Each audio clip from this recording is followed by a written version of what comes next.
Corona संकट को देखते हुए अमरनाथ यात्रा रद्द की गई है। इस साल अमरनाथ यात्रा नहीं होगी। अमरनाथ यात्रा को लेकर जम्मू कश्मीर के उपराज्यपाल ने बैठक बुलाई थी। उस बैठक में ये फैसला सर्वसम्मति से लिया गया। अशोक गहलोत और सचिन पायलट के बीच शहमात का खेल जारी है। हाईकोर्ट से पायलट को 3 दिन की राहत मिली है। बागी विधायकों की याचिका पर 24 जुलाई को फैसला आना है। चीन की हर चाल पर भारत की पैनी नजर होगी। नौसेना के लड़ाकू जेट MiG-29K को उत्तरी क्षेत्र में तैनात किया जा सकता है। वायुसेना के बेस पर तैनात करने की योजना बनाई जा रही है। बीजेपी विधायक श्याम प्रकाश ने सरकारी सिस्टम पर तंज कसा है। कहा है, मैंने अपने राजनीतिक जीवन में इतना भ्रष्टाचार नहीं देखा। जिसे शिकायत करो वो खुद वसूली कर लेता है। कानपुर शूटआउट में विकास दुबे का पहला ऑडियो वायरल हुआ है। मुठभेड़ से पहले विकास ने कांस्टेबल से बात की थी। विकास दुबे ने सिपाही को धमकी दी।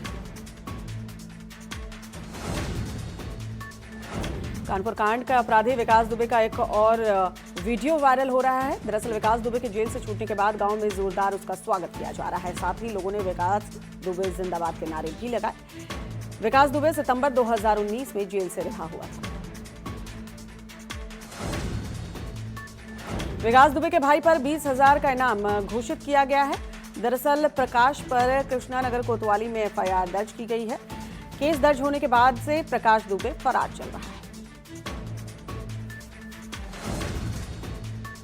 कोरोना संकट के बीच 29 जुलाई से हज यात्रा शुरू होगी। सऊदी अरब ने नया आदेश जारी किया है। इस साल सिर्फ 1000 तीर्थयात्री ही हज यात्रा कर पाएंगे। बीमार और बुजुर्ग को इजाजत नहीं दी जाएगी। चारधाम देवस्थानम बोर्ड को लेकर नैनीताल हाईकोर्ट ने बड़ा फैसला लिया है। देवस्थानम बोर्ड को सही माना है। हाईकोर्ट ने सुब्रमण्यम स्वामी की याचिका खारिज कर दी है। साथ ही 51 मंदिरों को एक्ट के दायरे में लाने के लिए सही माना है। हरिद्वार में रात में हुई तेज बारिश की वजह से हर की पौड़ी की दीवार ध्वस्त हो गई। दरअसल ट्रांसफार्मर पर आकाशीय बिजली गिरने से यह हादसा हुआ। फिलहाल इस घटना में जानमाल का कोई नुकसान नहीं हुआ है। पुलिस प्रशासन ने आसपास बैरिकेडिंग लगाकर फैले मलबे को हटाने का काम शुरू कर दिया है। देश में 11,55,000 के पार कोरोना के आंकड़े पहुंच चुके हैं। 24 घंटे में 37,148 नए केस सामने आए हैं। 7,24,578 मरीज ठीक हो चुके हैं। अब तक 28,000 से ज्यादा लोगों की मौत हो चुकी है। डॉक्टर वीके पॉल ने कोरोना वैक्सीन को लेकर जानकारी दी है। देश में 2 कोरोना वैक्सीन के फेज 1 और फेज 2 ट्रायल आए हैं। उन्होंने कहा कि प्रोत्साहित करने वाले हैं ये आंकड़े। ऑक्सफोर्ड के शुरुआती नतीजे भी उत्साहित करने वाले हैं। यूपी में कोरोना संक्रमण के मामले लगातार बढ़ रहे हैं। बीते 24 घंटे की बात करें तो 2151 नए मरीज सामने आए हैं। प्रदेश में कोरोना संक्रमण के 20,204 केस एक्टिव हैं। दिल्ली के उप मुख्यमंत्री मनीष सिसोदिया ने प्रिंसिपल ट्रेनिंग प्रोग्राम के नए बैच के पहले सत्र को संबोधित किया है। शिक्षा विभाग के मुताबिक IIM अहमदाबाद की तरफ से दिल्ली सरकार के 50 स्कूल के प्रिंसिपल को लीडरशिप ट्रेनिंग दी जा रही है। इसके लिए IIM अहमदाबाद के साथ SCRT दिल्ली ने समझौता कर रखा है। मुख्यमंत्री अरविंद केजरीवाल की कैबिनेट बैठक में मुख्यमंत्री घर घर राशन योजना शुरू करने का निर्णय लिया गया है। इस योजना के लागू होने पर दिल्ली वासियों के घर घर राशन भिजवाया जाएगा। अब लोगों को राशन की दुकान पर जाने की जरूरत नहीं पड़ेगी। दिल्ली के मुख्यमंत्री अरविंद केजरीवाल ने डिजिटल प्रेस कॉन्फ्रेंस में इस फैसले की जानकारी दी है। भोपाल में एक पुलिस कांस्टेबल पुलिस हेडक्वार्टर के सामने एक हाथ में माला लेकर फुटपाथ पर बैठ गया और आंख बंद कर माला जपने लगा। पुलिसकर्मी को माला जपते देख लोग वहां पर इकट्ठा हुए। थोड़ी देर में माजरा समझ में आया। आखिरकार ये कांस्टेबल यहां ऐसे क्यों बैठा। आपको बता दें ये कांस्टेबल पुलिसकर्मियों की समस्या को लेकर यहां बैठा। केंद्र सरकार ने सभी राज्यों और केंद्र शासित प्रदेशों को पत्र लिखकर लोगों को छिद्रयुक्त श्वास यंत्र लगे N95 मास्क पहनने को लेकर चेतावनी जारी की है। पत्र में कहा गया है कि इससे कोरोना वायरस फैलने से नहीं रुकता और ये कोविड-19 महामारी के खिलाफ उठाए गए कदमों के विपरीत है। स्वास्थ्य मंत्रालय में स्वास्थ्य सेवा महानिदेशक राजीव गर्ग ने राज्यों के स्वास्थ्य एवं चिकित्सा शिक्षा मामलों के प्रधान सचिवों को पत्र लिखा है। इस पत्र में महानिदेशक राजीव गर्ग ने कहा है कि ये तथ्य सामने आया है कि स्वास्थ्यकर्मियों के बजाय लोग N95 मास्क का अनुचित इस्तेमाल कर रहे हैं। विशेष रूप से ऐसे N95 मास्क इस्तेमाल किए जा रहे हैं जिनमें वॉल्व रेस्पिरेटर लगे हैं। बारिश और बाढ़ ने देश के कई सूबों में हाहाकार मचा रखा है। पहाड़ से लेकर मैदान तक आसमान से आफत बरस रही है। सबसे बुरा हाल असम का है, जहां 100 से ज्यादा लोगों की अब तक बारिश की वजह से मौत हो गई है। नेपाल में हो रही भारी बारिश बिहार के लिए काल बन चुकी है। तमाम शहर और गांव बाढ़ के पानी में डूब गए हैं। मौसम विभाग ने पूर्वी और पश्चिमी चंपारण, गोपालगंज, वैशाली, सीतामढ़ी और दरभंगा के लिए अलर्ट जारी किया है। बागमती नदी और गंडक नदी में पानी का स्तर और खतरनाक ढंग से बढ़ सकता है। निचले इलाकों में रहने वाले लोगों को ऊंचाई वाली जगहों पर जाने को कहा गया है। राहुल गांधी ने केंद्र सरकार पर एक बार फिर ट्वीट का निशाना साधा है। ट्वीट में कोरोना काल में सरकार की उपलब्धियों पर टिप्पणी की गई है।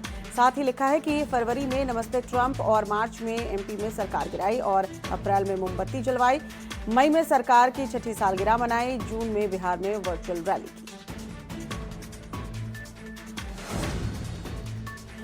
6 महीने के कामकाज को लेकर बीजेपी कांग्रेस में वार छिड़ गया है। राहुल गांधी पर प्रकाश जावड़ेकर ने पलटवार किया है। केंद्रीय मंत्री ने ट्वीट कर राहुल की उपलब्धियां गिनवाई।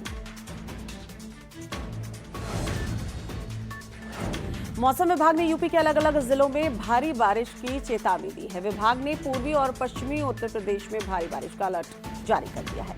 विभाग के मुताबिक मैनपुरी, फर्रुखाबाद, हरदोई, सीतापुर, बहराइच, शाहजहांपुर में भारी बारिश का अलर्ट है।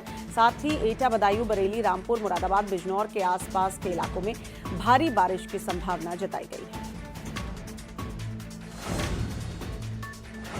दिल्ली एनसीआर में तेज हवाओं के साथ झमाझम बारिश हुई। दिन में घने काले बादल छाए रहे। तेज बारिश के चलते गर्मी से निजात। महज 1 घंटे की बारिश ने महोबा जिला अस्पताल की पोल खोलकर रख दी है। इमरजेंसी वार्ड में घुटने तक पानी भर आया। मरीजों में संक्रमण फैलने का खतरा बढ़ गया है।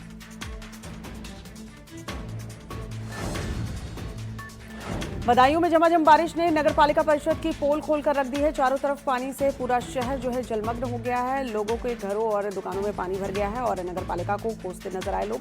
नगर पालिका ने नालों की सफाई का दावा किया था, लेकिन बारिश होने के बाद घरों में और दुकानों में पानी भर आया। कार, साइकिल, रिक्शा सभी चीज पानी में डूब गई। देहरादून में मौसम विभाग ने अलर्ट जारी किया है। कहा है कि अगले 72 घंटे पहाड़ के लिए आफत साबित हो सकते हैं। उत्तराखंड के कई जिलों में रेड अलर्ट जारी किया गया है। साथ ही मौसम विभाग ने आशंका जताई है कि कई इलाकों में भूस्खलन हो सकता है।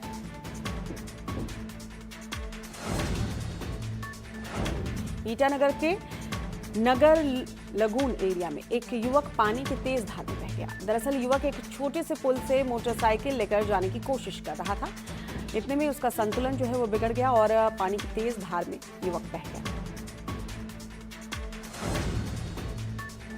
चमोली में बारिश की वजह से सड़कों पर मलबा आ गया है। दरअसल सड़क पर ऑल वेदर सड़क चौड़ीकरण का काम चल रहा है। रोड चौड़ीकरण के वजह से भूस्खलन हो रहा है। पीपलकोटी में, नंदप्रयाग में कई बार मलबा आ चुका है। हाथरस में बारिश के चलते दीवार जो है वो गिर गई है। दीवार गिरने से 3 बच्चे समेत 5 लोग दब गए। एक युवक की मौके पर मौत हो गई, जबकि 4 लोग घायल हो गए। आसपास के लोगों की मदद से सभी को बाहर निकाला गया। कानपुर में बीजेपी के नेता सत्यम सिंह चौहान 2 साथियों के संग गिरफ्तार किए गए। अपहरण और 1 करोड़ की फिरौती मांगने के आरोप में पुलिस ने गिरफ्तार किया है। पुलिस ने घटना में उपयोग की गई 3 गाड़ी और 4 मोबाइल बरामद किए हैं। मेरठ में कोरोना जैसी घातक बीमारी से जंग जीतने के बाद वापस कंकरखेड़ा थाने पहुंचने पर पुलिसकर्मियों का जोरदार स्वागत किया गया। इस मौके पर थाने के अंदर ढोल बजवाए गए। साथ ही तीनों कोरोना योद्धाओं पर फूलों की बारिश भी की गई। महाराजगंज में एक कलयुगी भाई ने अपनी नाबालिग बहन की दुपट्टे से गला कसकर हत्या कर दी। आरोपी भाई हत्या कर फरार हो गया। हत्या के बाद घर में कोहराम मचा हुआ है। बताया जा रहा है कि आरोपी नशे का आदी था और मां से खेत अपने नाम करने के लिए लड़ाई करता था। विरोध के बाद भाई ने अपनी बहन की हत्या की।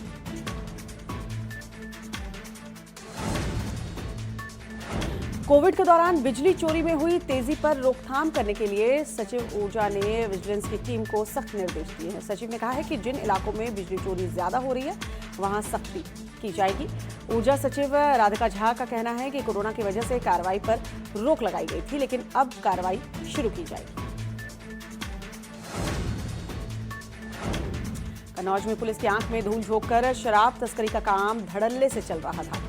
ग्रामीणों ने इसकी सूचना पुलिस को दी। पुलिस के पहुंचने के बाद शराब तस्कर शराब छोड़कर फरार हो गए। कार्टून में भरकर शराब को दोगुने दाम पर बेचने की तैयारी जो है वो की जा रही है। बुलंदशहर वीवीआईटी से कोरोना पॉजिटिव फरार हो गए हैं, जिनको स्वास्थ्य विभाग की टीम ने काफी मशक्कत के बाद पद्म सिंह पुलिया से पकड़ा है। पुलिस टीम की मदद से कोरोना पॉजिटिव को पकड़ने में सफलता हाथ लगी। एटा के गांधी मार्केट में दो डॉक्टर जो है आपस में भिड़ गए। दोनों एक दूसरे पर फर्जी डॉक्टर होने का आरोप लगा रहे थे। इतना ही नहीं, एक दूसरे को फर्जी डॉक्टर बताते हुए पोस्टर भी चस्पा कर दिए। सूचना मिलने पर मौके पर पहुंची पुलिस दोनों डॉक्टरों को कोतवाली लेकर गई। पुलिस ने दोनों की डिग्रियों की जांच के लिए मुख्य चिकित्सा अधिकारी के पास भेजा।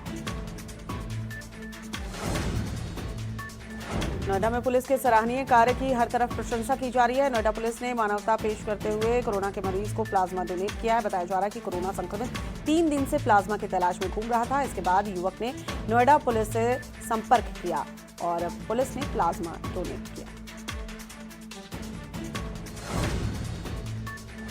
मऊ में एसपी के जिला पंचायत सदस्य धरने पर बैठ गए और पुलिस से गुजारिश की कि इन्हें यहां से जबरिया ले जाया जाए। यही नहीं, नेताजी ने कहा कि चलो 2 लोगों से नहीं उठ पाऊंगा तो 4 लोगों को बुलाओ। जब पुलिस के समझाने पर भी नहीं माने तो आखिरकार पुलिस उन्हें उठाकर ले गई। अलीगढ़ के इगलास में नगर पंचायत बेसवा के वार्ड नंबर 10 का मामला है। यहां गंदगी का अंबार लगा हुआ है। ग्रामीणों का आरोप है कि जब चेयरमैन से शिकायत की गई तो चेयरमैन ने कहा कि तुम खुद भी तो सफाई कर सकते हो। आम जनता का कहना है कि अगर हम खुद सफाई करेंगे तो क्या सफाई कर्मी क्या करेंगे। इस पर आक्रोशित हो गए और जनता का गुस्सा जो है फूट पड़ा। जमकर चेयरमैन मुर्दाबाद के नारे लगाए। रायबरेली के बछरावा इलाके में NH30 पर तेज रफ्तार ट्रक ने बाइक सवार देवर भाभी को जोरदार टक्कर मार दी। टक्कर से बाइक सवार देवर की मौके पर ही मौत हो गई। वहीं भाभी की हालत गंभीर बताई जा रही है। मौके पर पहुंची पुलिस ने ट्रक को कब्जे में लिया है। आगरा में कांग्रेस नेताओं और पुलिस के बीच झड़प हुई है। कांग्रेस जिला अध्यक्ष को पुलिस ने पीटा है। बिजली बिल माफी को लेकर प्रदर्शन हो रहा था। इसके बाद पुलिस ने जिला अध्यक्ष समेत 8 कांग्रेसियों पर मुकदमा दर्ज किया। राम जन्मभूमि पर भव्य मंदिर निर्माण का काम 5 अगस्त से शुरू हो जाएगा। ऐसे में भक्त राम मंदिर निर्माण के लिए कई तरह से सहयोग कर रहे हैं। मंदिर निर्माण के लिए इंडियन बुलियन ज्वेलर्स एसोसिएशन ने 33 किलो 644 ग्राम चांदी ट्रस्ट को दान किया है।